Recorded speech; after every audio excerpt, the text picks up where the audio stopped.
Good evening from the Health Education campus of Case Western Reserve University and the Cleveland Clinic. I'm Chris Wallace of Fox News, and I welcome you to the first of the 2020 presidential debates between President Donald J. Trump and former Vice President Joe Biden. This debate is sponsored by the Commission on Presidential Debates. The Commission has designed the format, 6 roughly 15-minute segments, with 2-minute answers from each candidate to the first question, then open discussion for the rest of each segment. Both campaigns have agreed to these rules. For the record, I decided the topics and the questions in each topic. I can assure you, none of the questions has been shared with the Commission or the two candidates.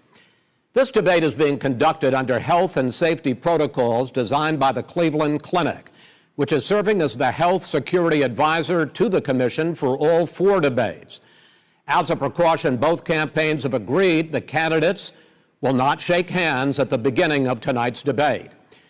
The audience here in the hall has promised to remain silent. No cheers, no boos or other interruptions, so we, and more importantly you, can focus on what the candidates have to say. No noise except right now, as we welcome the Republican nominee, President Trump, and the Democratic nominee, Vice President Biden.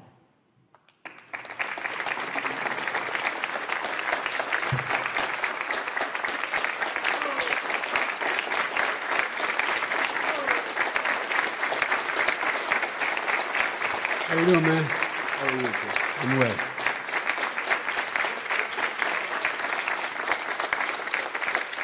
Gentlemen, a lot of people have been waiting for this night, so let's get going. Our first subject is the Supreme Court. President Trump, you nominated Amy Coney Barrett over the weekend to succeed the late Ruth Bader Ginsburg on the court. You say the Constitution is clear about your obligation and the Senate's to consider a nominee to the court. Vice President Biden, you say that this is an effort by the president and Republicans to jam through an appointment and what you call an abuse of power. My first question to both of you tonight, why are you right in the argument you make and your opponent wrong, and where do you think a Justice Barrett would take the court? President Trump, in this first segment, you go first, 2 minutes. Thank you very much, Chris. I will tell you very simply, we won the election. Elections have consequences. We have the Senate, we have the White House, and we have a phenomenal nominee, respected by all, top academic, good in every way, In fact, some of her biggest endorsers are very liberal people from Notre Dame and other places. So I think she's going to be fantastic. We have plenty of time, even if we did it after the election itself. I have a lot of time after the election, as you know. So I think that she will be outstanding. She's going to be as good as anybody that has served on that court. We really feel that. We have a professor at Notre Dame, highly respected by all, said she's the single greatest student he's ever had. He's been a professor for a long time at a great school. And we won the election, and therefore we have the right to choose her. And very few people knowingly would say otherwise. And by the way, the Democrats, they wouldn't even think about not doing it. If they had, the only difference is they'd try and do it faster. There's no way they would give it up. They had Merrick Garland, but the problem is they didn't have the election, so they were stopped. And probably that would happen in reverse also. Definitely would happen in reverse. So we won the election, and we have the right to do it, Chris. President Trump, thank you. Same question to you, Vice President Biden. You have 2 minutes. Well, first of all, thank you for doing this, and looking forward to this, Mr. President. Thank you, Joe. The American people have a right to have a say in who the Supreme Court nominee is, and that say occurs when they vote for United States senators and when they vote for the President of the United States. They're not going to get that chance now because we're in the middle of an election already. The election has already started. Tens of thousands of people have already voted. And so the thing that should happen is we should wait. We should wait and see what the outcome of this election is, because that's the only way the American people get to express their view is by who they elect as president and who they elect as vice president. Now, what's at stake here is the president's made it clear, rid of the Affordable Care Act. He's been running on that. He ran on that, and he's been governing on that. He's in the Supreme Court right now trying to get rid of the Affordable Care Act, which will strip 20 million people from having insurance, health insurance now, if it goes into court. And the justice, and I have nothing, I'm not opposed to the justice. She seems like a very fine person. But she's written before she went on the bench, which is her right, that she thinks that the Affordable Care Act is not constitutional. The other thing that's on the court, and if it's struck down, what happens? Women's rights are fundamentally changed. Once again, a woman could be pay more money because she has a pre-existing condition of pregnancy. They were able to charge a woman more for the same exact procedure a man gets. And that ended when we, in fact, passed the Affordable Care Act. And there's 100 million people who have pre-existing conditions, and they'll be taken away as well. Those pre-existing conditions, the insurance companies are going to love this. And so it's just not appropriate to do this before this election. If he wins the election and the Senate is Democrat or Republican, then he goes forward. If not, we should wait until February. All right. There aren't 100 million people with pre-existing conditions. As far as the say is concerned, the people already had their say. Okay, Justice Ginsburg said very powerfully, very strongly, at some point, 10 years ago or so, she said a president and the Senate is elected for a period of time, but a president's elected for 4 years. We're not elected for 3 years. I'm not elected for 3 years. So we have the Senate, we have a president. He's elected to the next during election. that period of time, we have an opening. I'm not elected for 3 years. I'm elected for 4 years. And the 100 million people, Joe, the 100 million people is totally wrong. I don't know where you got that number. The bigger problem that you have is that you're going to extinguish 180 million people with their private health care that they're very happy with. That's simply not true. Well, you're certainly going to socialist. You're going to socialist medicine. We're now into, gentlemen, we're now into open discussion. Open discussion. Open discussion. Yes, I agree. Go ahead, Vice President. Number one, he knows that what I proposed. What I proposed is that we expand Obamacare and we increase it. We do not wipe any, and one of the big debates we had with 23 of my colleagues trying to win the nomination that I won, were saying that Biden wanted to allow people to have private insurance still. They can. They do. They will under my proposal. It's not what you've said, but and it's not what your party has said. That is simply your party a lie. Doesn't say it. Your party wants to go socialist medicine. My party is and me. Socialist right healthcare. Now, I am and the they're going to dominate party. you, Joe. You know that. I am the Democratic Party right now. The platform of the Not Democratic Party Harris. is what I, in fact, approved of. What I approved of. Now, here's the deal. The deal is that it's going to wipe out pre-existing conditions. And by the way, the 200,000 people that have died on his watch, how many of those have survived? Well, there's 7 million people that contracted COVID. What does it mean for them going forward if you strike down the Affordable Care Act? Joe, you've had 308,000 military people dying because you couldn't provide them proper health care in the military. So don't tell me about this. I'm happy to talk about this. And if you were here, it wouldn't be 200, it would be 2 million people because you were very late on the draw. You didn't want me to ban China, which was heavily infected. You didn't want me to ban all right, gentlemen, Europe, which was heavily infected. You would have been much later, Joe. Mr. President, much later. Mr. President. You're talking about 2 million people. Mr. President, as the moderator, we are going to talk about COVID in the next segment, but go ahead. Let me finish. The point is that the president also is opposed to Roe v. Wade. That's on the ballot as well in the court. And so that's also at stake right now. And so the election is all You don't know it's on the ballot. Why is it on the ballot? Because why is it on the ballot? It's not on the ballot. It's on the ballot in the court. I don't think so. In the court. Well, there's nothing happening there. Donald, would you just don't be quiet know for her view on Roe v. Wade. I don't know her view. Well, all right. Let's talk.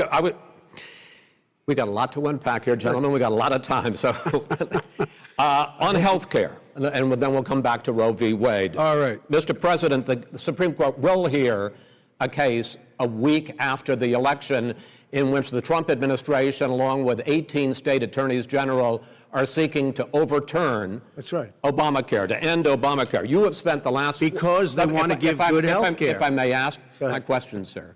Good health care. Over the last 4 years, you have promised to repeal and replace Obamacare, but you have never in these 4 years come up with a plan, a comprehensive plan to replace Obamacare. Of course I have.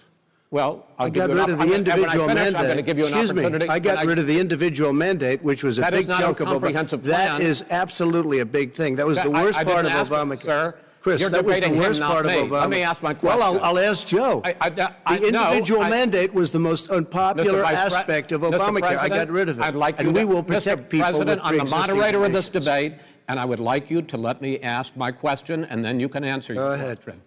You, in the course of these 4 years, have never come up with a comprehensive plan to replace Obamacare, and just this last Thursday, you signed a largely symbolic executive order to protect people with pre-existing conditions 5 days before this debate. So my question, sir, is what is the Trump health care plan? Right. Well, first of all, I guess I'm debating you, not him, but that's okay. I'm not surprised. Let me just tell you something, that there's nothing symbolic.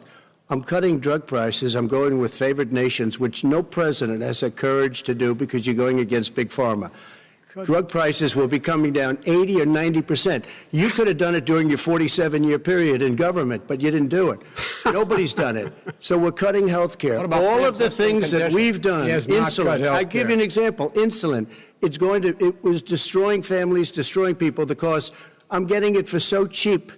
It's like water, you want to know the truth. So cheap. Take a look at all of the drugs what we're doing, prescription drug prices. We're going to allow our governors now to go to other countries to buy drugs because they pay just a tiny fraction. As I say, this is open discussion. No, but this is big stuff. Sir, you'll be happy. I'm about to pick up on one of your points to ask the Vice President, which is he points out that you would like to add a public option to Obamacare, and the argument that he makes and other Republicans make is that that is going to end private insurance. It is and not. Well, if I can ask you the question, it will not end. What your party says, by the way. It will end private insurance and create a government takeover of health care. It does not. It's only for those people who are so poor they qualify for Medicaid. They can get that free in most states, except governors who want to deny people who are poor Medicaid. Anyone who qualifies for Medicare Medicaid would automatically be enrolled in the public option. The vast majority of the American people would still not be in that option, number one. Joe, you agreed with Bernie Sanders, who's far left, on the manifesto, we call it, and that gives you socialized medicine. Look, hey, are you saying I'm not going to listen to him. The fact of the matter is, I beat Bernie Sanders. Not by much. I beat him a whole hell of a lot. I'm here standing facing you, old buddy. Pocahontas would have left 2 days early. You would have lost every primary. All he knows how to do is Super Tuesday. You got very lucky. Here's the deal. I got very lucky. I'm going to get very lucky tonight as well. And tonight I'm going to make sure, because here's the deal. Here's the deal. The fact is that everything he's saying so far is simply a lie. I'm not here to call out his lies. Everybody knows he's a liar. But you I just want to make sure. Joe, you're the liar. I want to make sure. You graduated last in your class, not first in your class. I want to make sure. Mr. President, can you let him finish, sir? No, he doesn't know how to do that. He has, You'd be surprised. You pick You'd be surprised. the wrong guy, the wrong night at the wrong time. Listen, you agreed with Here's Bernie the deal. Sanders to the manifesto. The whole idea. Let him. There is no manifesto, number one. Please let him speak, Mr. Number President. two. You just lost the left. Number two. You just lost the left. You agreed with Bernie Sanders on a plan. Folks, absolutely folks, agreed do you have any idea what this clown's doing? They call it Mr. Do you have any idea? socialized medicine. Mr. Well, President. I tell you what, he is not for any help for people needing health care. Because he, in fact, already has cost 10 million people their health care that they had from their employers because of his recession. Number one. Number two, there are 20 million people getting health care through Obamacare now that he wants to take it away. He won't ever look you in the eye and say that's what he wants to do. Take it away. No, I want to give them better health care at a much lower price because by the way, he doesn't know how. Good. He doesn't know how I've to do that. already fixed it. He has never offered a plan. Fixed it to an extent. He has never done a single thing. As you might know, but probably don't. Gentlemen, you realize if you're both speaking at the same time, and it's too expensive. Let the president go ahead, sir. Obamacare is no good. We made it better, and I had a choice to make very early on. We took away the individual mandate. We guarantee pre-existing conditions, but took away the individual mandate. Listen, this is the way it is. And that destroyed They shouldn't even call it Obamacare. Then I had a choice to make. Do I let my people run it really well or badly? Yeah. If I run it badly, they'll probably blame him, but they'll blame me. But more importantly, I want to help people, okay? I said, you got to run it so well. That's what and I just had a meeting with them. They said, the problem is no matter how well you run Obamacare, it's a disaster. It's too expensive, premiums are too high, and it doesn't work. So we do want to get rid of it.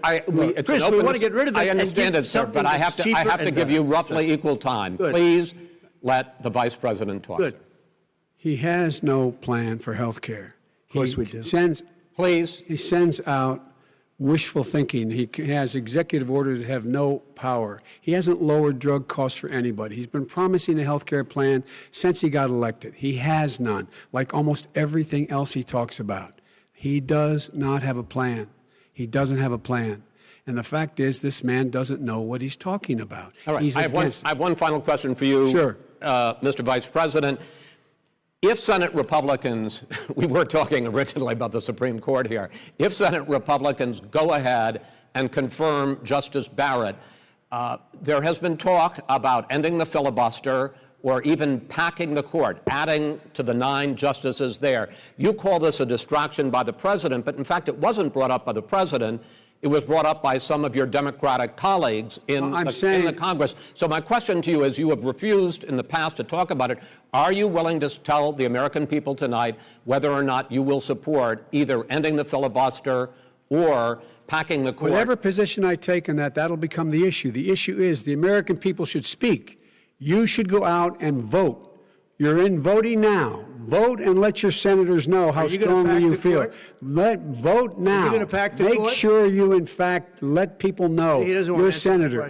I'm not going to answer the question. Why wouldn't you answer that question? The question is, the question is, Justice, radical left. Will you shut up, man? Listen, who is on your list, Joe? Who's on your list? Right. Gentlemen, I think this is so unprecedented. He's going to pack the court. I'm not going to give a list. We have ended this segment. We're going to move on to the second segment. That was really a productive segment, wasn't it?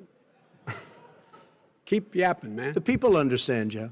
They sure 47 years you've done nothing. They understand. All right.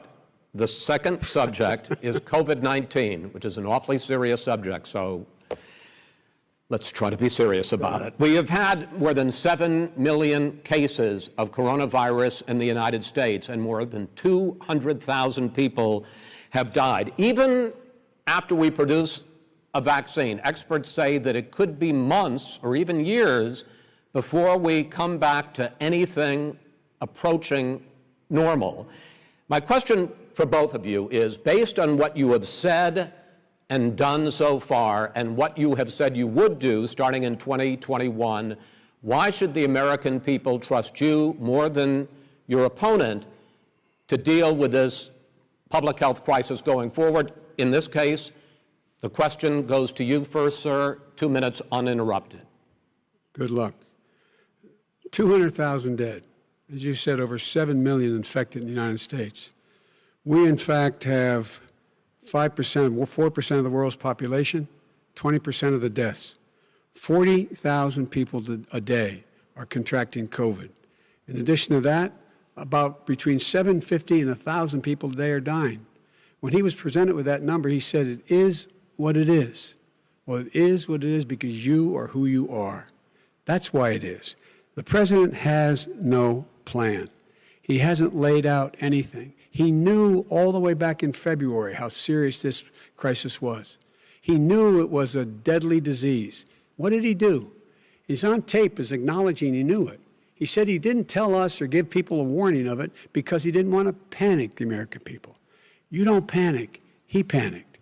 In addition to that, what did he do? He went in and we were insisting that the Chinese, the people we had on the ground in China should be able to go to Wuhan and determine for themselves how dangerous this was. He did not even ask Xi to do that. He told us what a great job Xi was doing. He said we owe him a debt of gratitude for being so transparent with us. And what did he do then? He then did nothing. He waited and waited and waited. He still doesn't have a plan. Wrong. I laid out back in March exactly what we should be doing. And I laid out again in July what we should be doing. We should be providing all the protective gear possible. We should be providing the money the House has passed in order to be able to go out and get people the help they need to keep their businesses open schools. It costs a lot of money. You should get out of your bunker and get out of the sand trap and get in your golf course and go in the Oval Office and bring together the Democrats and Republicans and fund what needs to be done now to save lives. So if we would have listened to you... You have 2 minutes, sir. If we would have listened to you, the country would have been left wide open. Millions of people would have died, not 200,000, and one person is too much. It's China's fault. It should have never happened. They stopped it from going in, but it was China's fault. And by the way, when you talk about numbers, you don't know how many people died in China. You don't know how many people died in Russia. You don't know how many people died in India. They don't exactly give you a straight count, just so you understand. But if you look at what we've done, I closed it, and you said he's xenophobic. He's a racist, and he's xenophobic because you didn't think I should have closed our country. Wait a minute. It says 2 minutes. You didn't think we should have closed our country because you thought it was terrible. You wouldn't have closed it for another 2 months. By my doing it early, in fact, Dr. Fauci said, President Trump saved thousands of lives. Many of your Democrat governors said, President Trump did a phenomenal job. We worked with the governor. Oh, really? Go take a look. The governors said I did a phenomenal job. Most of them said that. In fact, people that would not be necessarily on my side said that. President Trump did a phenomenal job. We did. We got the gowns. We got the masks. We made the ventilators. You wouldn't have made ventilators. And now we're weeks away from a vaccine. We're doing therapeutics already. Fewer people are dying when they get sick. Far fewer people are dying. We've done a great job. The only thing I haven't done a good job, and that's because of the fake news. No matter what you say to them, they give you bad press on it. It's just fake news. They give you good press. They give me bad press because that's the way it is, unfortunately. But let me just tell you something. I don't care. I've gotten used to it. But I'll tell you, Joe, you could never have done the job that we did. You don't have it in your blood. You could have never done that job. I know how to do the job. I know how to get the job Well, you didn't do very well in swine flu. H1N1, you were a disaster. Your own chief of staff said you were a disaster. 14,000 people died, not 200,000. There was no economic recession. Sir, you made a there was no recession. You made a point. Let him answer. And there was we didn't shut down the economy. This is his economy he's shut down. The reason it's shut down is because, look, you folks at home, how many of you got up this morning and had an empty chair at the kitchen table because someone died of COVID? How many of you were in a situation where you lost your mom or dad and you couldn't even speak to them? You had a nurse holding a phone up so you could, in fact, say goodbye. You would have lost far more people. Far more people. And, you would have been and by the way, his own CDC director says we could lose as many as another 200,000 people between now and the end of the year. And he held up. He said, if we just wear a mask, we can save half those numbers. Just a mask. And by the way, in terms of the whole notion of a vaccine, we're for a vaccine, but I don't trust him at all, nor do you. I know you don't. What we trust is a scientist. You don't trust Dr. Johnson Fauci. Johnson, Pfizer? Okay, by the way, gentlemen, let me move on to questions about the future, because you both have touched on two of the questions I'm going to ask.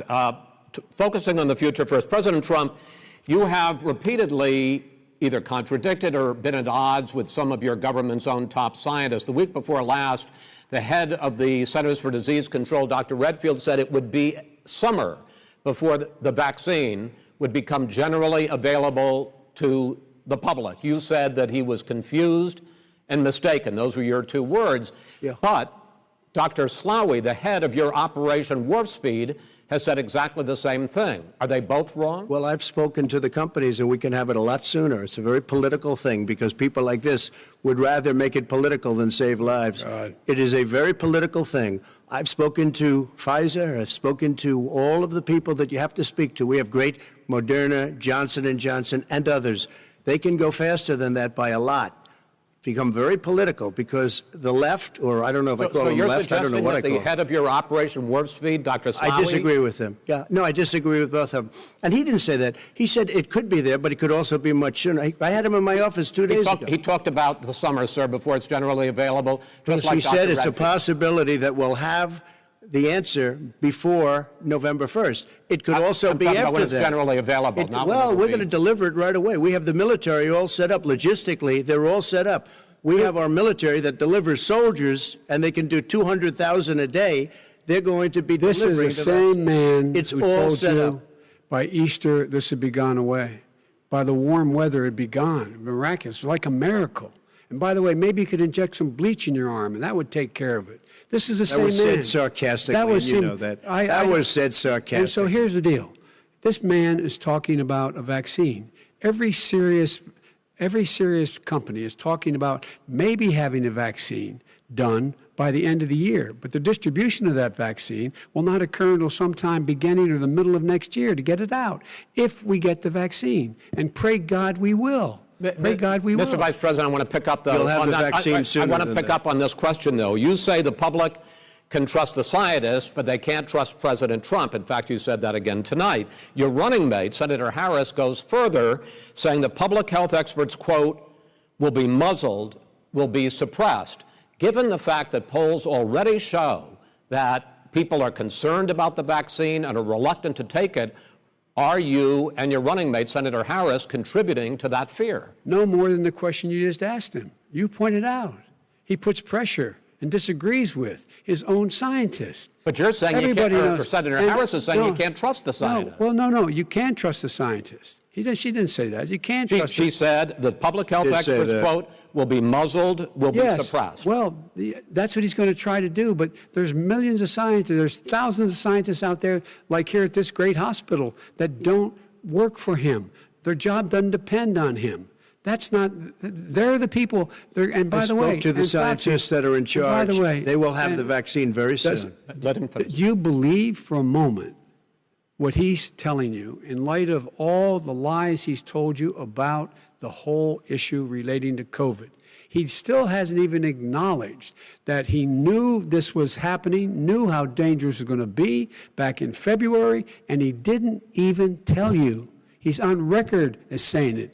He panicked or he just looked at the stock market. One of the two, because guess what? A lot of people died, and a lot more are going to die unless he gets a lot smarter, a lot quicker. So, Mr. President? Did you use the word smart? So you said you went to Delaware State, but you forgot the name of your college. You didn't go to Delaware State. You graduated either the lowest or almost the lowest in your class. Don't ever use the word smart with me. Don't ever use that word. Oh, give me a break. Because you know what? There's nothing smart about you, Joe. 47 years, you've done nothing. Let's have this debate. And if you would have had, let me just tell you something, Joe. No, if you would have had the charge of what I was put through, I had to close the greatest economy in the history of our country. And by the way, now it's being built again. We're going to get to the economy in the next segment, sir. Okay. It's going up fast. Okay. When it comes to how the virus has been handled so far, the two of you have taken very different approaches, and this is going to affect how the virus is handled going forward by whichever of you ends up becoming the next president. I want to quickly go through several of those. Reopenings. Vice President Biden, you have been much more reluctant than President Trump about reopening the economy and schools. Why, sir? Because he doesn't have a plan. If I were running, I know what the plan is. You've got to provide these businesses the ability to have the money to be able to reopen with the PPE as well as with the sanitation they need. You have to provide them plastic. Tell that to Nancy Pelosi. Well, he's just shush for a minute. Tell it to Nancy Pelosi. And Schumer, by the way, Chuck. Nancy Pelosi and Schumer, they have a plan. He won't even meet with them. The Republicans won't meet with the Senate. And he sits in his golf course. And literally, think about it. You probably play more than I do, Joe. What about this question of reopenings and the fact? Well, he wants to shut down this country. And I want to keep it open. And we did a great thing by shutting it down. Wait a minute, Joe. Let me shut you down for a second, Joe, just for 1 second. He wants to shut down the country. We just went through it. We had to because we didn't know anything about the disease. Now we found that elderly people with heart problems and diabetes and different problems are very, very vulnerable. We learned a lot. Young children aren't. Even younger people aren't. We've learned a lot. But he wants to shut it down. More people will be hurt by continuing. If you look at Pennsylvania, if you look at certain states that have been shut down, they have Democrat governors all. One of the reasons they're shut down is because they want to keep it shut down until after the election on November 3rd. I want to move on to another subject. I want to move on to another subject. But those states are not doing well that are shut down right now. Respond to that. President Trump, you have begun to increasingly question the effectiveness of masks as a disease preventer. And in fact, recently you have cited the issue of waiters touching their masks and touching plates. Are you questioning No, I think the masks efficacy are okay. of You have masks? to understand, if you look, I mean, I have a mask right here. I put a mask on, when I think I need it. Tonight, as an example, everybody's had a test, and you've had social distancing and all of the things that you have to. But I Just wear like your masks rally. when needed. When needed, I wear masks. Okay, let me ask. I don't wear masks like him. Every time you see him, he's got a mask. He could be speaking 200 feet away from it. He shows up with the biggest mask I've ever seen. I will say this. Vice President Biden, go ahead, sir. Look, the way to open businesses is give them the wherewithal to be able to open. We provided money. The Congress. But I was asking you, sir, about masks. Well, masks make a big difference. His own head of the CDC said if we just wore masks between now, everybody wore masks in social distance between now and January, we'd probably save up to 100,000 lives. It matters. And they've also said the opposite. They've also said no serious person said the opposite. They've No also said, well, look, serious. all right, I look wanna at Dr. ask you- Fauci. Dr. Fauci said the He opposite. did not I want say to the ask you, we opposite. got a said little very bit more than a strongly, minute left in this masks segment. are not good. Then he changed his mind. He said masks are good. I I'm wanna okay ask- with masks. I I'm want to not ask you fighting both about masks. one last subject, because your different approaches has even affected the way that you have campaigned. President Trump, you're holding large rallies with crowds packed together, thousands of people. Outside. Outside, yes, sir, agreed. Vice President Biden, you are holding much smaller events with Because nobody will show up. people with Well, it's true. Nobody shows up to his rallies. All right. In any case, why you holding the big rallies? Why you not? You goes first, sir. Because people want to hear what I have to say. I mean, But are you I've not done a worried great about it job spreading as a disease? president, and I'll have 35,000 people show up at airports. We use airports. Are you for not hangouts, worried and about we the have a disease lot of issues, people. sir? Well, so far, we have had no problem whatsoever. It's outside. That's a big difference, according to the experts. And we do them outside. We have tremendous crowds, as you see. I mean, and literally on 24 hours' notice. And Joe does the circles and has 3 people someplace. Okay. By the way, did you see sir. one of the last big rallies he had? And a reporter came up to him to ask him a question. He said, no, stand back. Put on your mask. Put on a mask. Have you been tested? I'm way far away from those other people. That's what he said. I'm going to be okay. He's not worried about you. He's not worried about the people out there breathing in one another. We've had no negative cheek to effect. jowl.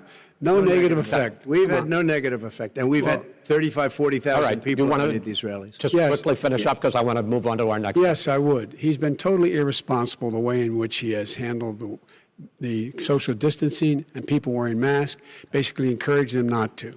All right. He's a fool on this. If you could get the crowds, you would have done the same thing. But you can't. Nobody cares. Gentlemen, can we move on to the cares. Gentlemen, can we move on to the economy? Yes. The economy is, I think it's fair to say, recovering faster than expected from the shutdown. Much faster. In the second quarter, the unemployment rate fell to 8.4% last month. The Federal Reserve says the hit to growth, which is going to be there, is not going to be nearly as big as they had expected. President Trump, you say we are in a V-shaped recovery. Vice President Biden, you say it's more of a K-shape. What difference does that mean to the American people in terms of the economy? President Trump, in this segment, you go first. So we built the greatest economy in history. We closed it down because of the China plague. When the plague came in, we closed it down, which was very hard psychologically to do. He didn't think we should close it down, and he was wrong.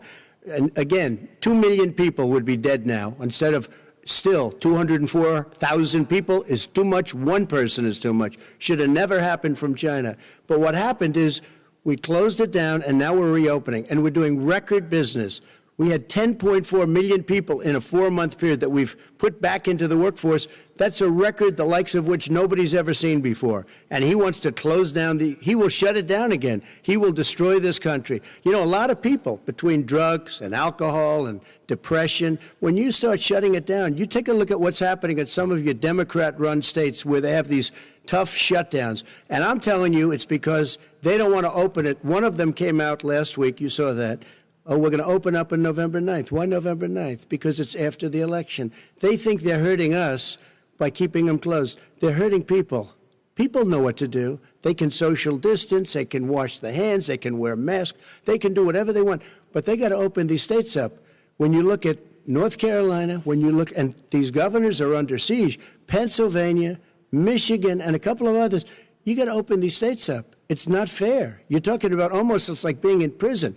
And you look at what's going on with divorce, look at what's going on with alcoholism and drugs. It's a very, very sad thing. And he'll close down the whole country. This guy will close down the whole country and destroy our country. Our country is coming back incredibly well, setting records as it does it. We don't need somebody to come in and say, let's shut it down. All right. Your 2 minutes, sir. We're now moved to you. As I said, posing the question, the president says it's a V-shaped recovery. You say it's a K-shaped recovery. What's the difference? The difference is millionaires and billionaires like him in the middle of the COVID crisis have done very well. Billionaires have made another $300 billion because of his profligate tax proposal, and he only focused on the market. But you folks at home, you folks living in Scranton and Claymont and all the small towns and working class towns in America, how well are you doing? This guy paid a total of $750 in taxes. Sir, it's just the wrong statement. Yeah, I understand. You've agreed to the 2 minutes, so please let him have it. Do I get my time back?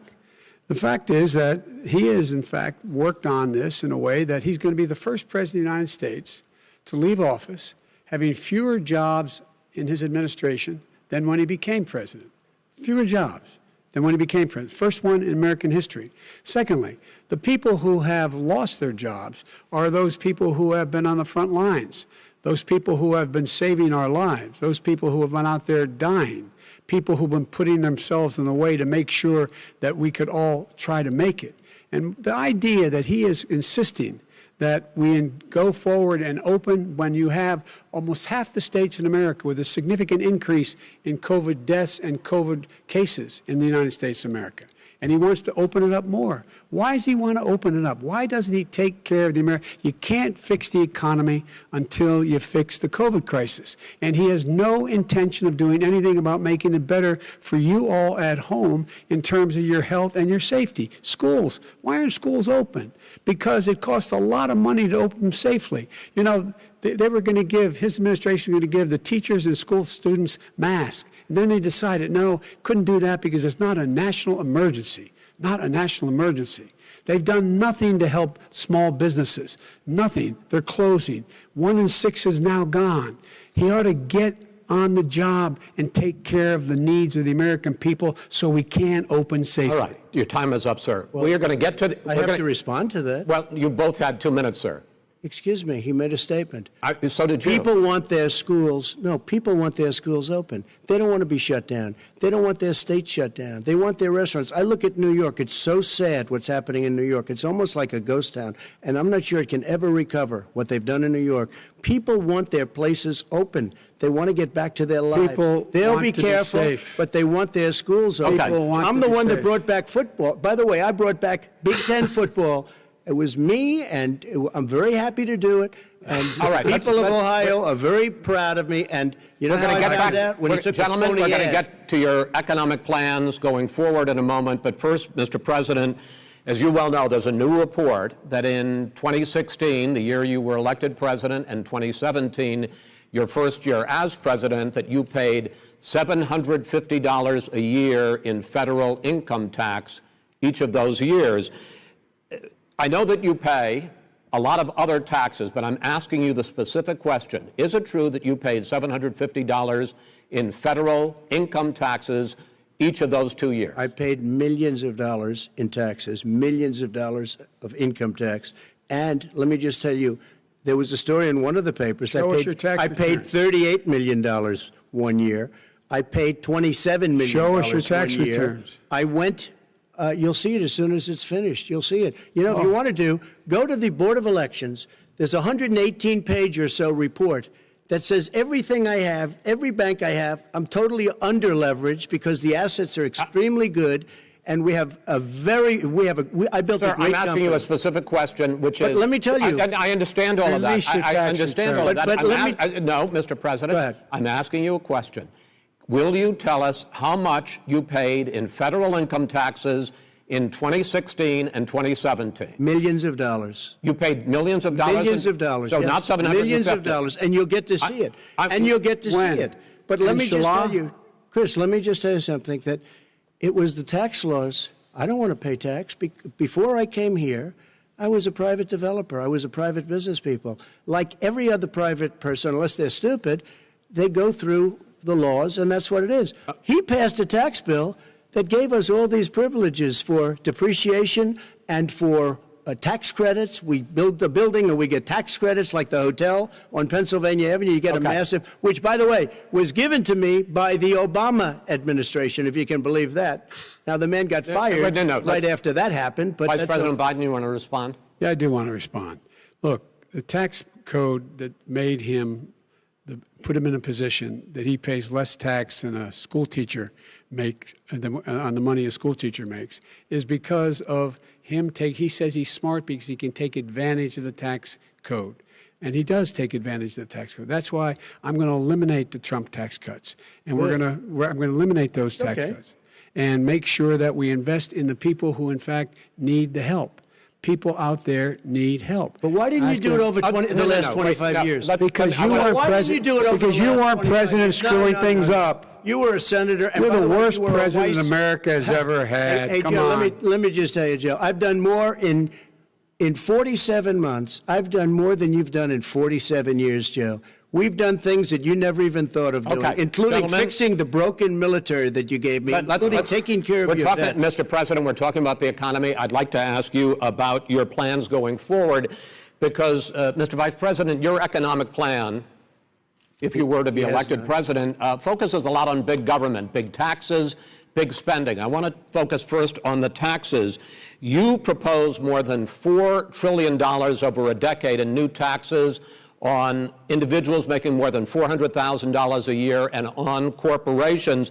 President Trump says that that kind of an increase in taxes is going to hurt the economy as it's just coming out of a recession. Well, just take a look at what is the analysis done by Wall Street firms.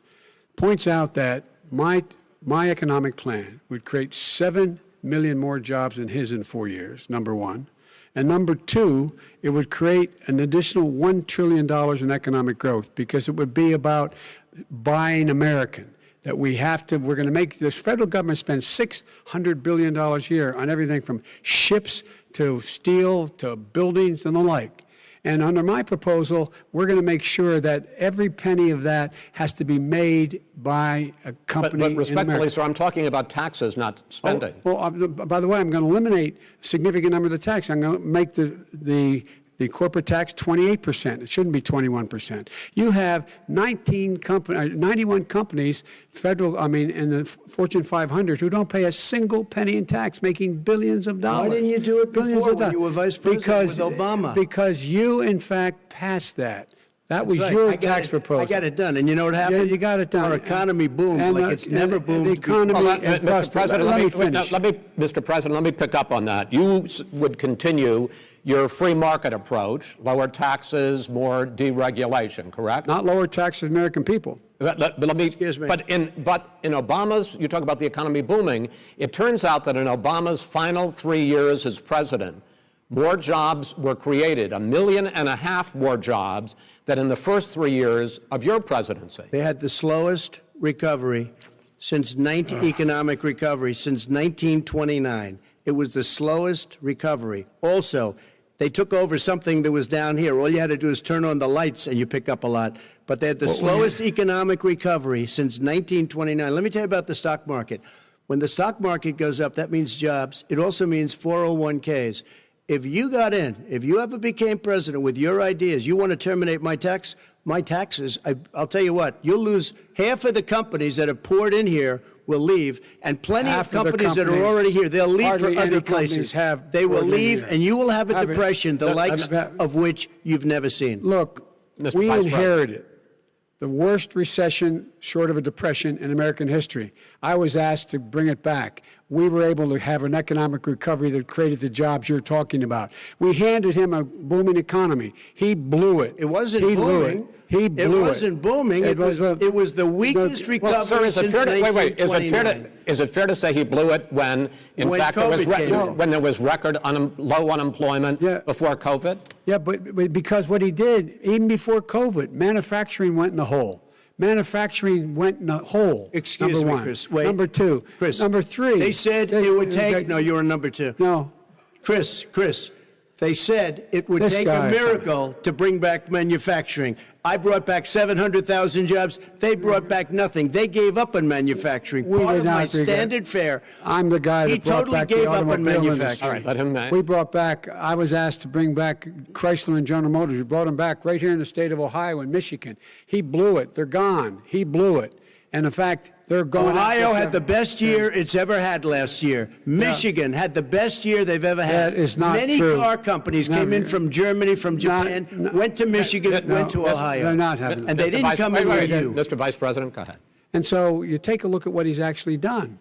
He's done very little. His trade deals are the same way. He talks about these great trade deals. You know, he talks about the art of the deal. China's perfected the art of the steal. We have a higher deficit with China now than we did before. We have the highest trade deficit China with ate Mexico. your lunch. Down 18%. China ate your lunch, Joe. And no wonder your son goes in and he takes out billions of dollars. Takes out billions of dollars to manage. He makes millions of dollars.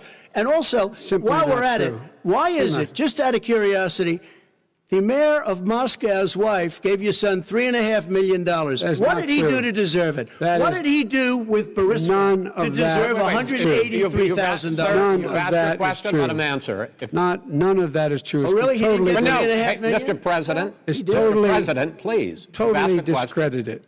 Totally discredited. And by the way, well, wait, he didn't get $3.5 million, Joe? Mr. Vice, he got $3.5 million. That is not true. Oh, really? Mr. President, but it's an open discussion, please. It's a fact. Well, you have raised an issue. Let the Vice President answer. Discredited. Did Burisma pay him $183,000 a month with no experience in energy? Mr. President, my son did nothing wrong at Burisma. I think he did. Mr. President, let him answer. He doesn't want to let me answer because he knows I have the truth. His position has been totally, thoroughly discredited. By who? And the media? By everybody. Well, by the media, by our allies, by the World Bank,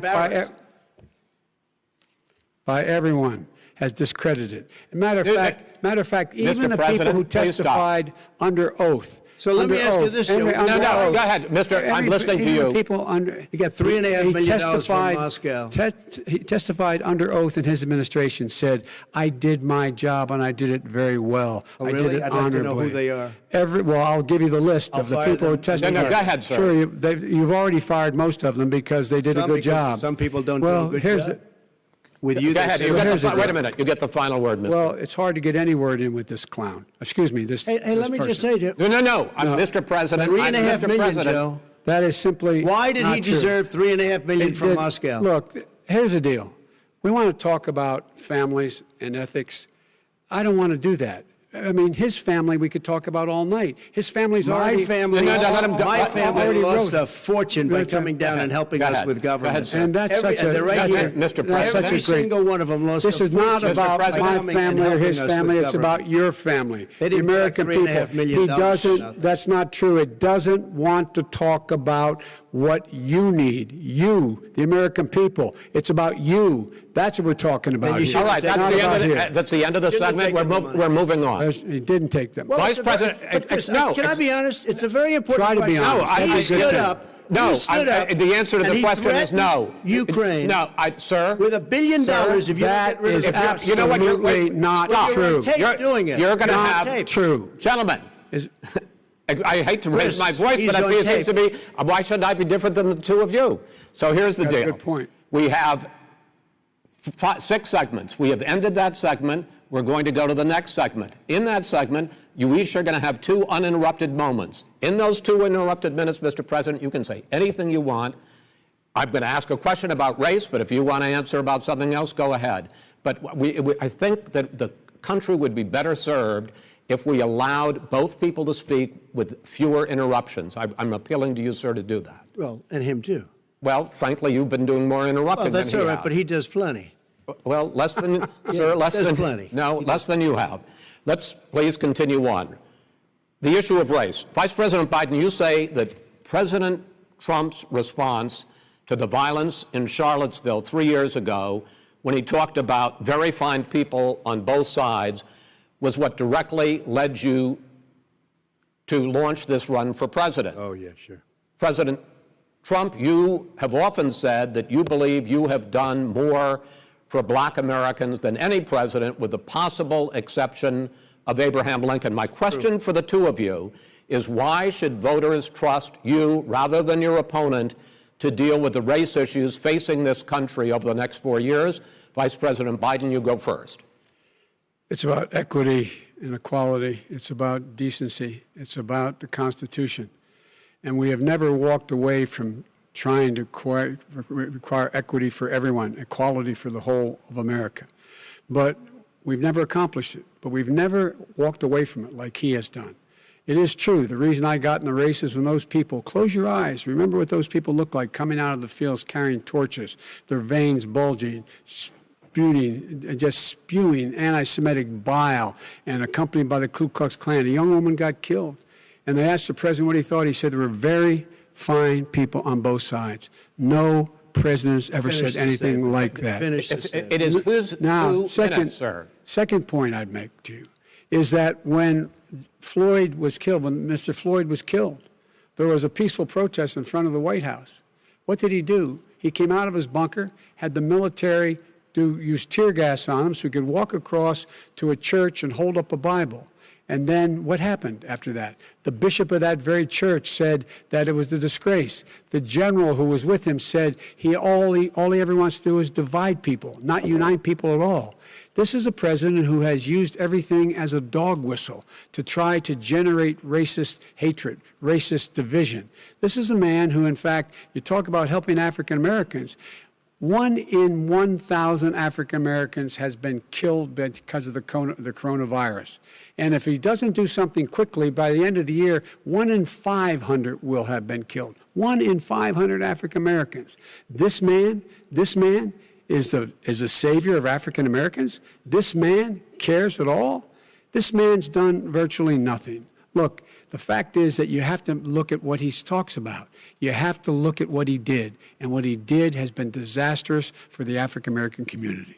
So, President Trump, you have 2 minutes. Why should Americans trust you over your opponent to deal with racism? he did a crime bill, 1994, where you call them super predators, African Americans, the super predators, and they've never forgotten it. They've never forgotten it, Joe. No, sir, it's his 2 minutes. So you did that, and they call you a super predator, and I'm letting people out of jail now that you have treated the African American population community, you have treated the black community about as bad as anybody in this country. You did the 1990, and that's why, if you look at the polls, I'm doing better than any Republican has done in a long time, because they saw what you did. You call them super predators, and you've called them worse than that, because you look back at your testimony over the years, you've called them a lot worse than that. As far as the church is concerned, and as far as the generals are concerned, we just got the support of 250 military leaders and generals, total support. Law enforcement, almost every law enforcement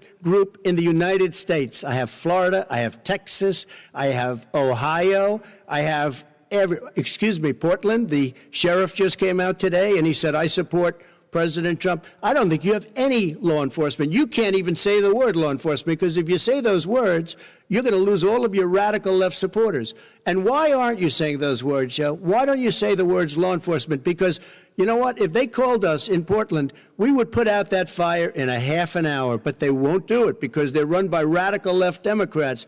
If you look at Chicago, if you look at any place you want to look, Seattle, they heard we were coming in the following day, and they put up their hands, and we got back Seattle. Minneapolis, we got it back, Joe, because we believe in law and order, but you don't.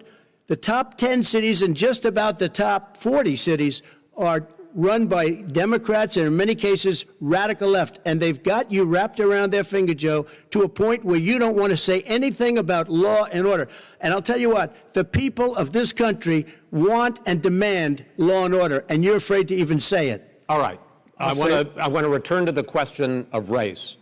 Vice President Biden, after the grand jury in the Breonna Taylor case decided not to charge any of the police with homicide, you said it raises the question, quote, whether justice could be equally applied in America. Do you believe that there is a separate but unequal system of justice for blacks in this country? Yes, there is. There's systemic injustice in this country, in education and work and in law enforcement and the way in which it's enforced. But look, the vast majority of police officers are good, decent, honorable men and women.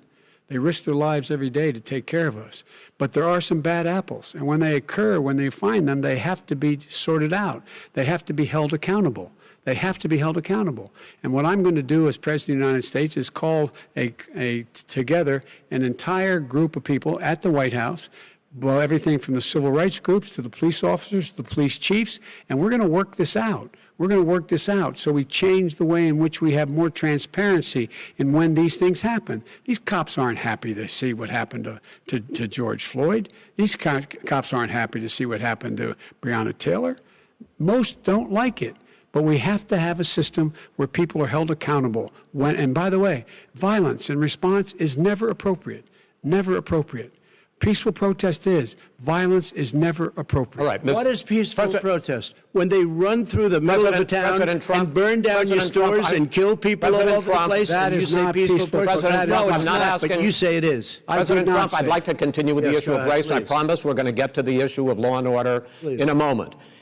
This month, your administration directed federal agencies to end racial sensitivity training that addresses white privilege or critical race theory.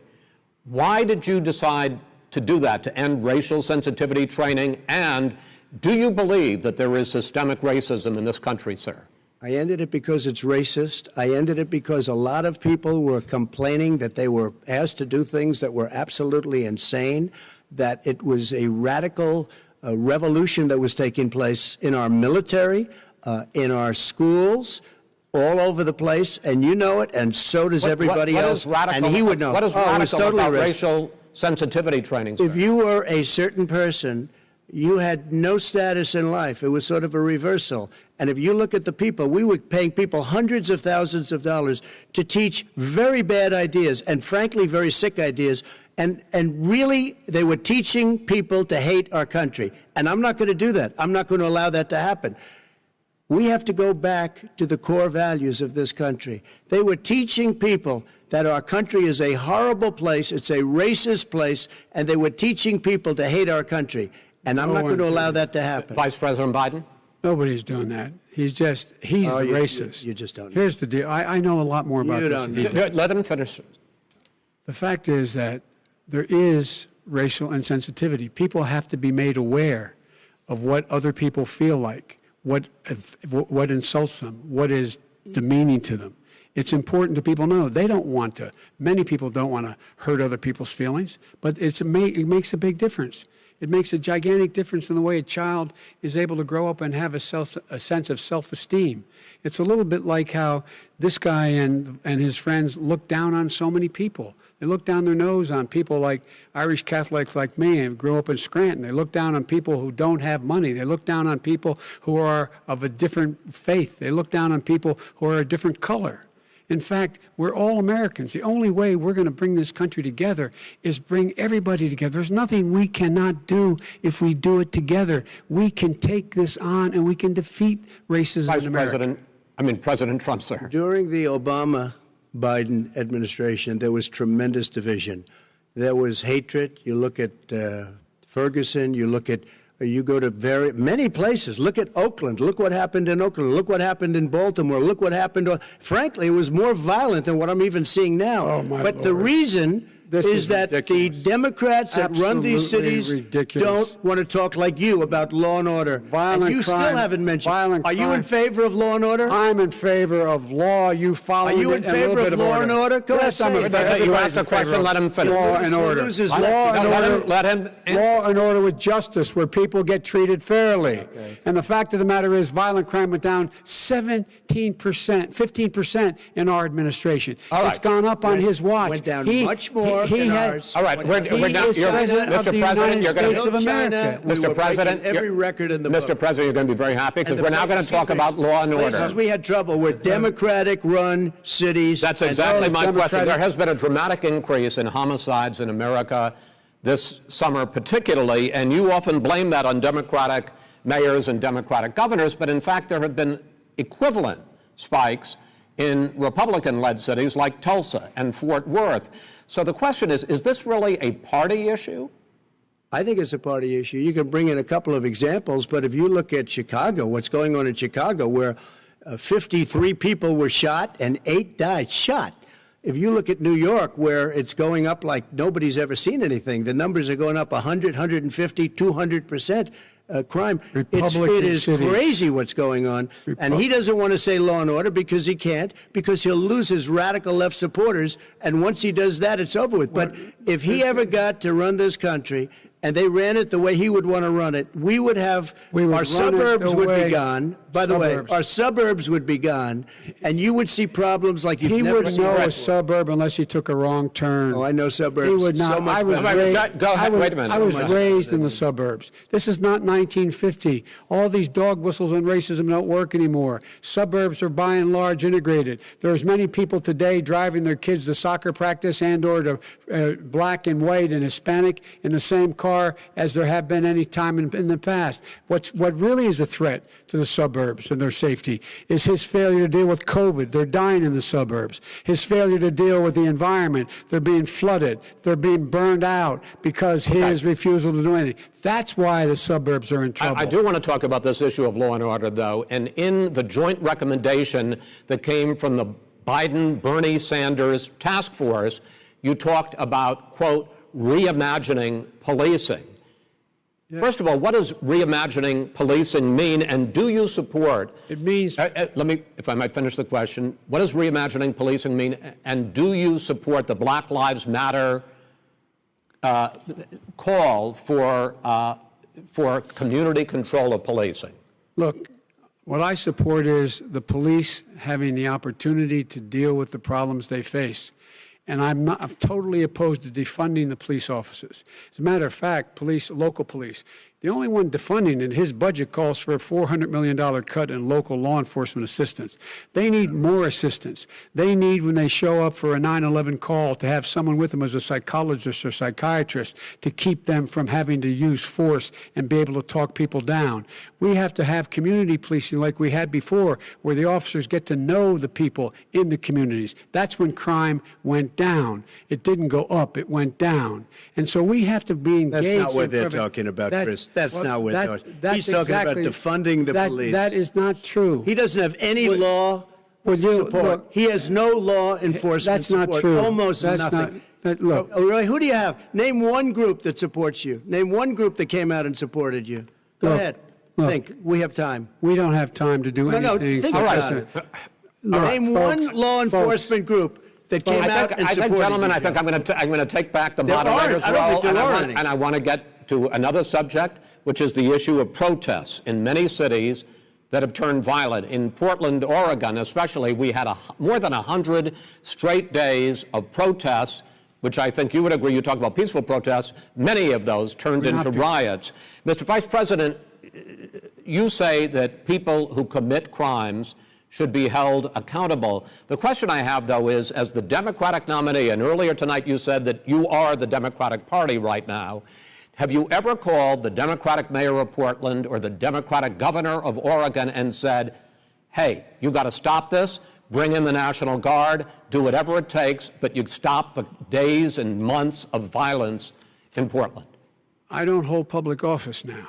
I am a former vice president. I've made it clear in my public statements that the violence should be prosecuted. It should be prosecuted, and anyone who commits it should be prosecuted. But you've never called for the people, the leader. Excuse me, sir.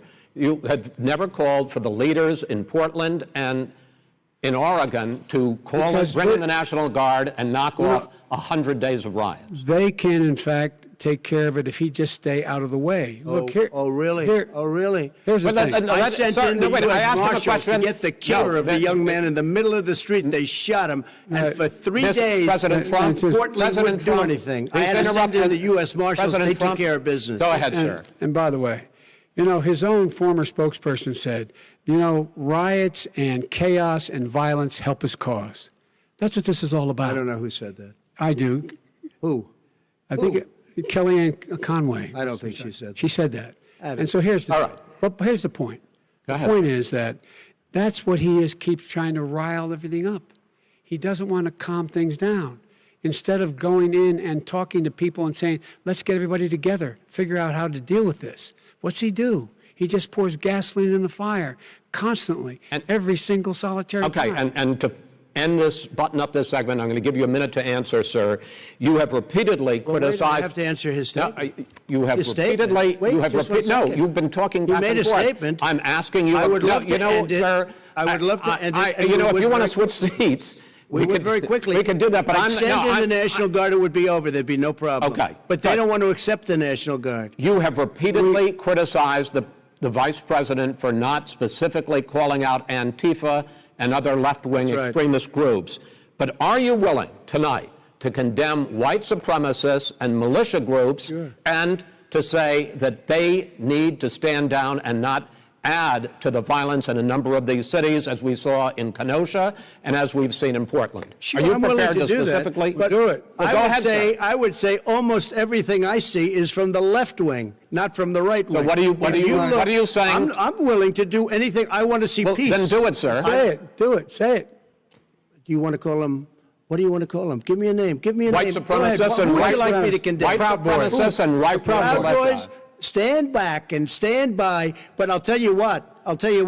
Somebody's got to do something about Antifa and the left, because this is not a right-wing problem. This is a left-wing. FBI director This is a left-wing problem. White supremacists. Antifa's an idea, not an organization. Oh, you got to be not kidding. militia. That's what his FBI. FBI director Gentlemen, said. Well, then you know what? We're done, sir. We're moving on to the next. We're moving. When a bat hits you over the head, that's not an idea. Everybody in Antifa your is administration bad. tells you the truth has a bad idea. Can I tell you what? You have no ideas. Antifa is a dangerous, all right, radical gentlemen, group. we're now moving on to the Trump and you ought to Biden be careful records. with them. They'll overthrow you. When a president, I'm going to ask a question. When the president seeks a second term, it is generally a referendum on his record. But Vice President Biden, you like to quote one of your dad's sayings, which is, don't compare me to the almighty, compare me to the alternative. And in this case, sir, you are the alternative. Looking at both of your records, I'm going to ask each of you, why should voters elect you president over your opponent? In this segment, President Trump, you go first, 2 minutes. Because there has never been an administration or president who has done more than I've done in a period of 3.5 years. And that's despite the impeachment hoax. And you saw what happened today with Hillary Clinton, where it was a whole big con job.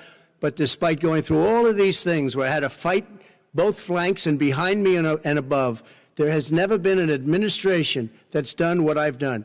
The greatest, before COVID came in, the greatest economy in history, lowest unemployment numbers. Everything was good. Everything was going. And by the way, there was unity going to happen. People were calling me for the first time in years. They were calling and they were saying, it's time maybe. And then what happened? We got hit, but now we're building it back up again. A rebuilding of the military, including Space Force and all of the other things. A fixing of the VA, which was a mess under him. 308,000 people died because they didn't have proper health care. It was a mess. And we now got a 91% approval rating at the VA, our vets. We take care of our vets. But we've rebuilt our military. The job that we've done, and I'll tell you something, some people say maybe the most important. By the end of the first term, I'll have approximately 300 federal judges and Court of Appeals judges, 300, and hopefully 3 great Supreme Court justices. That is a record, the likes of which very few people, and you know one of the reasons I'll have so many judges?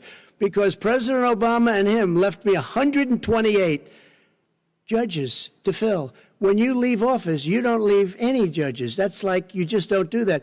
They left 128 openings, and if I were a member of his party, because they have a little different philosophy, I'd say if you left us 128 openings, you can't be a good president, you can't be a good vice president. But I want to thank you, because it gives us almost, it'll probably be above that number by the end of this term. 300 judges. It's a record.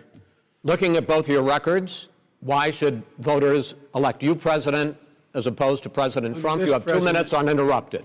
Under this president, we become weaker, sicker, poorer, more divided, and more violent. When I was vice president, We inherited a recession. I was asked to fix it. I did. We left him a booming economy, and he caused the recession. With regard to being weaker, the fact is that I've gone head-to-head with Putin and made it clear to him we're not going to take any of his stuff. He's Putin's puppy. He still refuses to even say anything to Putin about the bounty on the heads of American soldiers. Your son got $3.5 million. And by the way, my son... Wait a minute. Mr. President, your campaign agreed to both sides would get 2-minute answers uninterrupted. Well, your side agreed to it, and why don't you observe what your campaign agreed to as a ground rule, okay, sir? He never keeps his word. No, I'm not asking. That was a rhetorical question. Can you go add ahead, back sir. 30 seconds? Yeah, yes, okay. you may have. All right. Go ahead. So, thirdly, we're poor. The billionaires have gotten much more wealthy by a tune of over $300 to $400 billion more just since COVID.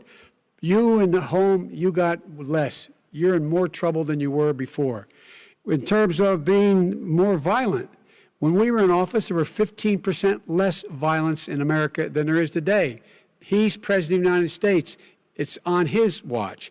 And with regard to more divided, the nation can't stay divided. We can't be this way. And speaking of my son, the way you talk about the military, the way you talk about them being losers and being and just being suckers. My son was in Iraq. He spent a year there. He got the Bronze Star. He got the Conspicuous Service Medal. He was not a loser. He was a patriot, and the people left behind there were heroes. Really? And I resent. Are you talking about Hunter? Are you talking about Hunter? I'm talking about my son, Bo Biden. You're talking about. I don't know Bo. I know Hunter. Yeah, Hunter got thrown out of the military. He was thrown out, dishonorably discharged. That's not true. It wasn't dishonorably. Cocaine use. And he didn't have a job until you became vice president. And once you became vice president, he made a fortune in Ukraine, in China, in Moscow, that is simply and various not other places. True. He my made son, a fortune. My son. And he didn't have a job. My son, like a lot of people we know at home, had a drug problem. He's overtaken it. He's fixed it. He's worked on it, and I'm proud of him. But why was he given tens of millions of dollars? But he wasn't given tens of millions of dollars. That is totally discredited. We've already been totally discredited. We've already been through this. I think the American people would rather hear about more substantial subjects. Well, you know, as the moderator, sir, I'm going to make a judgment call here. Gets $3.5 million from the mayor of Moscow. Let's talk about it. True. That report is totally discredited. Mitt Romney on that committee said it wasn't worth taxpayers' money, that report. It was written for political reasons. You know, I'd like to talk about climate change. So would I. Okay. The forest fires in the West are raging now. They have burned millions of acres. They have displaced hundreds of thousands of people. When state officials there blame the fires on climate change, Mr. President, you said, I don't think the science knows. Over your 4 years, you have pulled the U.S. out of the Paris Climate Accord. You have rolled back a number of Obama environmental records. What do you believe about the science of climate change? And what will you do in the next 4 years to confront it? I want crystal clean water and air. I want beautiful, clean air. We have now the lowest carbon. If you look at our numbers right now, we are doing phenomenally. But I haven't destroyed our businesses. Our businesses aren't put out of commission. If you look at the Paris Accord, it was a disaster from our standpoint. And people are actually very happy about what's going on because our businesses are doing well. As far as the fires are concerned, you need forest management in addition to everything else. The forest floors are loaded up with trees, dead trees that are years old, and they're like tinder, and leaves and everything else. You drop a cigarette in there, the whole forest burns down. You've got to have forest management. You've got to have cuts. What do you believe about the science of climate change, sir? I believe that we have to do everything we can to have immaculate air, immaculate water, and do whatever else we can that's good. You know, we're planting 1 billion trees, the Billion Tree Project, and it's very exciting. You believe for a lot of people. that human pollution, greenhouse gas emissions contributes to the global warming of this planet? I think a lot of things do, but I think to an extent, yes. But I also think we have to do better management of our forests. Every year, I get the call, California's burning. California's burning. If that was cleaned, if if you had forest management, good forest management, you wouldn't be getting those calls. You know, in Europe, they have forest cities. They're called forest cities. They maintain their forests. They manage their forests. I was with the head of a major country. It's a forest city. He said, sir, we have trees that are far more, they ignite much easier than California. There shouldn't be that problem. I spoke with the governor about it. I'm getting along very well with the governor. But I said, you know, at some point, you can't every year have hundreds of thousands of acres of land just burned to the ground. But, sir, that's burning down because of a lack of management. But, sir, if you believe in the science of climate change, why have you rolled back the Obama Clean Power Plan, which limited carbon emissions in power plants? Why have you relaxed? Because it was driving energy prices through the sky. Why have you relaxed fuel economy standards that are going to create more pollution from cars and trucks? Well, not really, because what's happening is the car is much less expensive and it's a much safer car, and you're talking about a tiny difference. And then what would happen, because of the cost of the car, you would have at least double and triple the number of cars purchased. We have the old slugs out there that are 10, 12 years old. If you did that, the car would be safer. It would be much cheaper by $3,500. In the case of California, they've simply ignored. No, but you would take a lot of cars off the market because people would be able to afford a car. Now, and by the way, we're going to see how that turns out. But a lot of people agree with me, many people. The car has gotten so expensive because they have computers all over the place for an extra little bit of gasoline. And I'm okay with electric cars, too. I think I'm all for electric cars. I've given big incentives for electric cars. But what they've done in California is just crazy. Right. Vice President Biden, I'd like you to respond to the president's climate change record, but I also want to ask you about a concern. You proposed $2 trillion in green jobs. You talk about new limits, not abolishing, but new limits on fracking, ending the use of fossil fuels to generate electricity by 2035, and zero net emission of greenhouse gases by 2050. The president says a lot of these things would tank the economy and cost millions of jobs. He's absolutely wrong, number one. Number two, if in fact, during our administration, the Recovery Act, I was in charge, able to bring down the cost of renewable energy to cheaper than or as cheap as coal and gas and oil. Nobody's going to build another coal-fired plant in America. No one's going to build another oil-fired plant in America. They're going to move to renewable energy, number one. Number two, we're going to make sure that we are able to take the federal fleet and turn it into a fleet that's run on their electric vehicles. Making sure that we can do that, we're going to put 500,000 charging stations and all of the highways that we're going to be building in the future. We're going to build an economy that, in fact, is going to provide for the ability of us to take 4 million buildings and make sure that they, in fact, are weatherized in a way that, in fact, they'll emit significantly less gas and oil because the heat will not be going out. There's so many things that we can do now to create thousands and thousands of jobs. We can get to net zero in terms of energy production by 2035. Not only not costing people jobs, creating millions of good paying jobs, not $15 an hour, but prevailing wage, by having a new infrastructure that, in fact, is green. And the first thing I will do, I will rejoin the Paris Accord. I will join the Paris Accord because with us out of it, look what's happening. It's all falling apart. And talk about someone who has no relationship with foreign policy. Brazil, the rainforests of Brazil are being torn down, are being ripped down. More carbon is absorbed in that rainforest than every bit of carbon that's emitted in the United States. Instead of doing something about that, I would be gathering up and making sure we had the countries of the world coming up with $20 billion and say, here's $20 billion. Stop tearing down the forest. And if you don't, then you're going to have significant economic consequences. What about the argument that President Trump basically says that you have to balance environmental interests and economic interests, and he's drawn his line? Well, he hadn't drawn a line. He still, for example, he wants to make sure that methane's not a problem. You can now emit more methane without it being a problem. Methane. This is a guy who says that you don't have to have mileage standards for automobiles that exist now. This is the guy who says that, well, the fact that it's all true. And here's the deal. He's talking about the Green New Deal, and it's not $2 billion or $20 billion, as you said. It's $100 trillion. I'm talking about where they want to rip Biden down plan. Go for a buildings minute, and then you can go. and rebuild the building. No, It's the that is dumbest, not- most that is ridiculous, not- where airplanes are out of Wait a minute, sir. business, That's a- where two-car systems are out, where they Not want to true. take out the cows, too.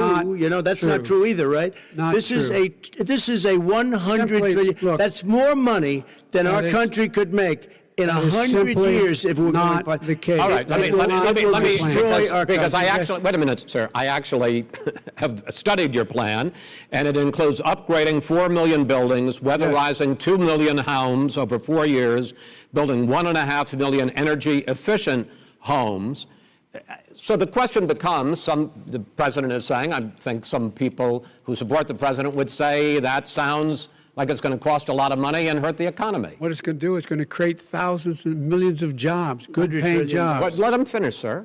He doesn't know how to do that. $100 billion. The fact is, it's going to create millions of good-paying jobs, and these tax incentives for people to weatherize, which he wants to get rid of. It's going to make the economy much safer. Look how much we're paying now to deal with the hurricanes. By the way, he has an answer for hurricanes. He said maybe we should drop a nuclear weapon on them. They may. I never said that That's at all. what he did say. You made it up. And here's the deal. You make up a lot of things. We are going to be in a position where we can create hard, good jobs by making sure the environment is clean and we all are in better shape. We spend billions of dollars now, on floods, hurricanes, rising seas. We're in real trouble. Look what's happened just in the Midwest with these storms that come through and wipe out entire sections and counties in Iowa. That didn't happen before. They're because of global warming. We make up 15% of the world's problem. We, in fact, but the rest of the world, we've got to get them to come along. That's why we have to get back into the Paris Accord. All right, gentlemen. Wait a minute, Chris. So why didn't he do it for 47 years? You were vice president. Why didn't you get the world? China sends up real dirt into the air. Russia does. India does. They all do. We're supposed to be good. And by the way, he made a couple of statements. The Green New Deal is $100 trillion. That is not not $20 my billion. plan. That's the Green New you want to Deal rebuild every is building. not my plan. You want to rebuild every If he knew anything about, wait. if he knew Gentlemen, anything He made a about, statement about the military. He said I said something about the military. He and his friends made it up, and then they went with it. I never said it. Okay. That is What not he true. did Sir, is he you're done in said this segment. he called the military Mr. Vice President, stupid bastards. I and he did said not it on say tape. that. He said Mr. stupid Please, bastards. He sir, said it. stop. I would never I say would that. play to the Stop. military. play it. Go ahead. You're Mr. on Vice tape. President answered his final question. The final question is, I can't remember which of all his rantings. You don't remember much. I'm having a little trouble myself, but and about the economy and about this question of what it's going to cost. The economy. I mean, the Green New Deal and the idea of what your the environmental Green New changes Deal, will do. The Green New Deal will pay for itself as we move forward. We're not going to build plants that, in fact, are great polluting plants. So do you We're going to support build the Green New Deal? Pardon me? Do you support No, I don't support the Green Oh, New Deal. you don't? Oh, well, that's a You big let- statement. I That support means you the just Biden- lost the radical left. I Oh, support you the don't. Biden plan that I put forward. Okay. The Biden plan, which is different than what he calls the radical Green New Deal. All right, gentlemen, final segment, election integrity. As we meet tonight, millions of Americans are receiving mail-in ballots or going to vote early. How confident should we be that this will be a fair election, and what are you prepared to do over the next 5+ weeks, because it'll not only be to Election Day, but also counting some ballots, mail-in ballots after Election Day. What are you prepared to do to reassure the American people that the next president will be the legitimate winner of this election? In this final segment, Mr. Vice President, you go first. Prepared to let people vote. They should go to iwillvote.com. Decide how they're going to vote, when they're going to vote, and what means by which they're going to vote. His own Homeland Security Director, and as well as the FBI Director, says there is no evidence at all that mail-in ballots are a source of being manipulated and cheating. They said that. The fact is that there are going to be millions of people because of COVID that are going to be voting by mail-in ballots, like he does, by the way. He sits behind the Resolute desk and sends his ballot to Florida, number one. Number two, we're going to make sure that those people who want to vote in person are able to vote because enough poll watchers are there to make sure they can socially distance. The polls are open on time, and the polls stay open until the votes are counted. And this is all about trying to dissuade people from voting because he's trying to scare people into thinking that it's not going to be legitimate. Show up and vote. You will determine the outcome of this election. Vote, vote, vote. If you're able to vote early in your state, vote early. If you're able to vote in person, vote in person. Vote whatever way is the best way for you, because he cannot stop you from being able to determine the outcome of this election. And in terms of whether or not when the votes are counted, and they're all counted, that will be accepted. If I win, that will be accepted. If I lose, that'll be accepted. But by the way, if in fact he says he's not sure what he's going to accept, well, let me tell you something. It doesn't matter, because if we get the votes, it's going to be all over. He's going to go. He can't stay in power. It won't happen. It won't happen. So vote. Just make sure you understand you have it in your control to determine what this country is going to look like the next 4 years. Is it going to change? You're going to get 4 more years of these lies. Mr. President, 2 minutes. So when I listened to Joe talking about a transition, there's been no transition from when I won. I won that election. And if you look at crooked Hillary Clinton, if you look at all of the different people, there was no transition because they came after me trying to do a coup. They came after me spying on my campaign. They started from the day I won and even before I won, from the day I came down the escalator with our First Lady. They were a disaster. They were a disgrace to our country. And we've caught them. We've caught them all. We've got it all on tape. We've caught them all. And by the way, you gave the idea for the Logan Act against General Flynn. You better take a look at that, because we caught you in a sense. And President Obama was sitting in the office. He knew about it too. So don't tell me about a free transition. As far as the ballots are concerned, it's a disaster.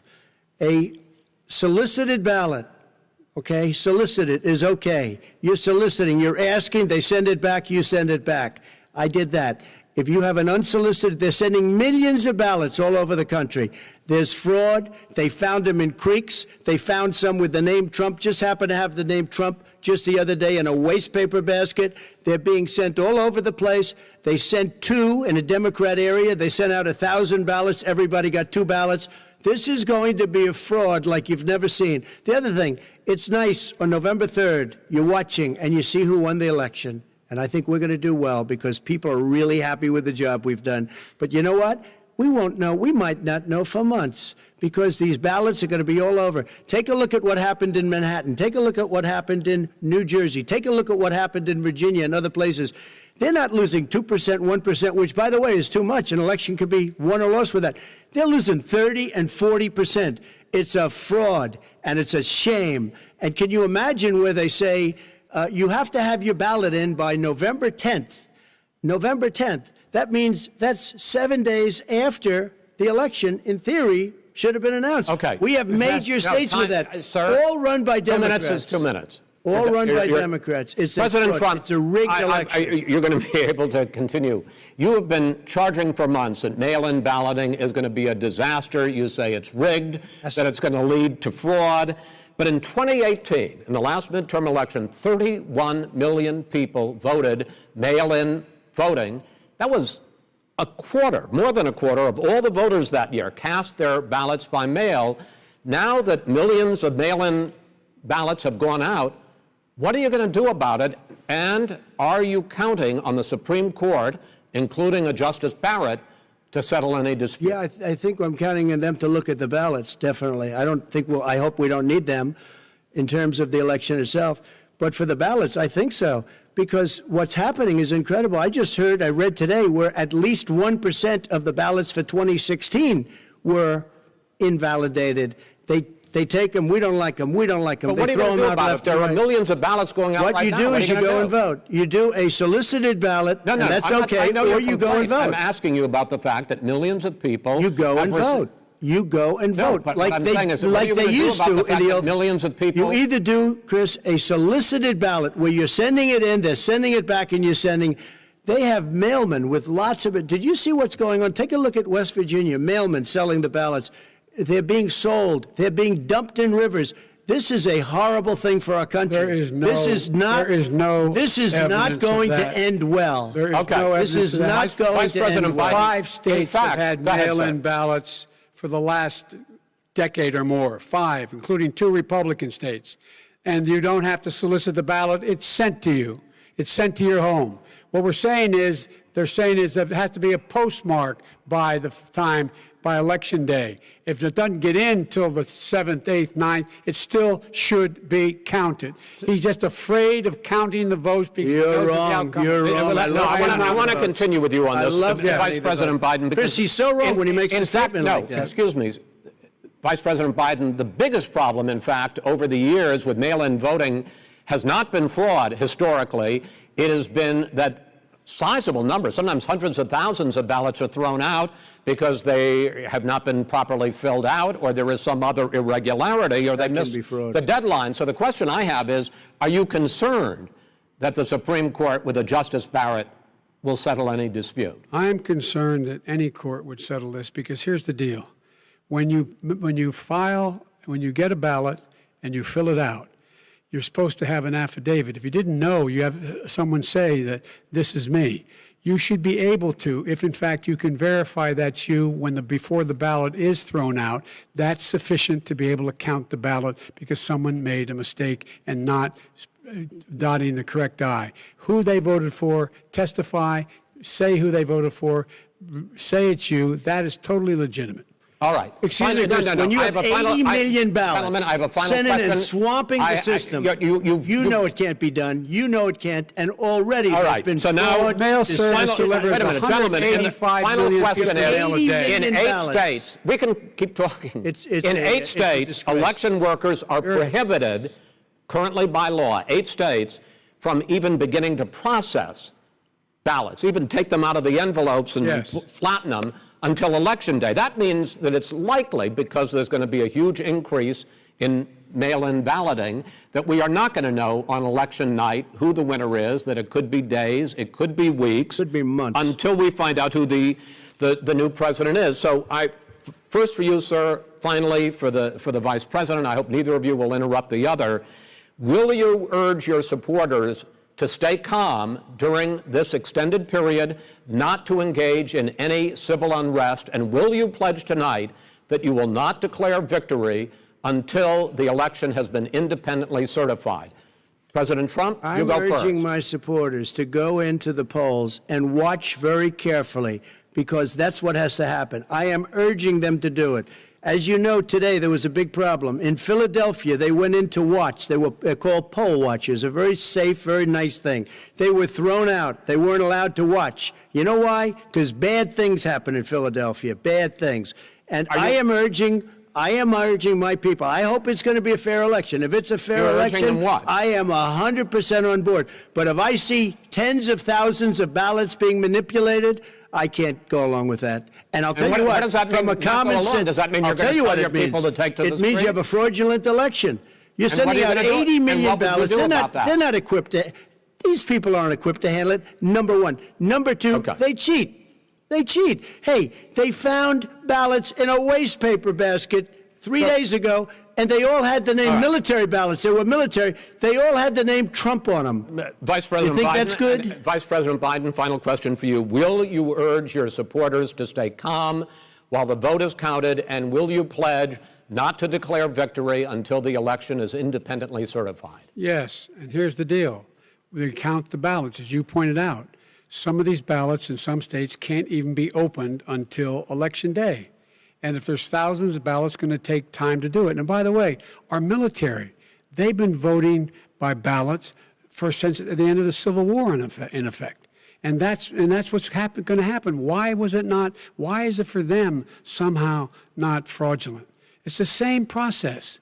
It's honest. No one has established at all that there is fraud related to mail-in ballots, that somehow it's a fraudulent process. It's already been established. Take a look at Carolyn Maloney's race. You had an opportunity to respond. Look at Carolyn Maloney. Go ahead. They have no idea what happened. Vice President Biden, go ahead. He has no idea what he's talking about. Here's the deal. The fact is, I will accept it, and he will too. You know why? Because once the winner is declared after all the ballots are counted, all the votes are counted, that'll be the end of it. That'll be the end of it. And if it's me, in fact, fine. If it's not me, I'll support the outcome. And I'll be a president not just for the Democrats. I'll be a president for Democrats and Republicans. And this guy, I want to see an honest ballot count. Gentlemen, you say that's the end of it? This is the end of this debate? Honest ballot count. We're going to leave it there. Too. To be continued as in more debates as we go on. President Trump, Vice President Biden, it's been an interesting hour and a half. I want to thank you both for participating in the first of 3 debates that you have agreed to engage in. We want to thank Case Western Reserve University and the Cleveland Clinic for hosting this event. The next debate, sponsored by the Commission on Presidential Debates, will be 1 week from tomorrow, October 7th, at the University of Utah in Salt Lake City. The 2 vice presidential nominees, Vice President Mike Pence and Senator Kamala Harris, will debate at 9 p.m. Eastern that night. We hope you watch. Until then, thank you and good night.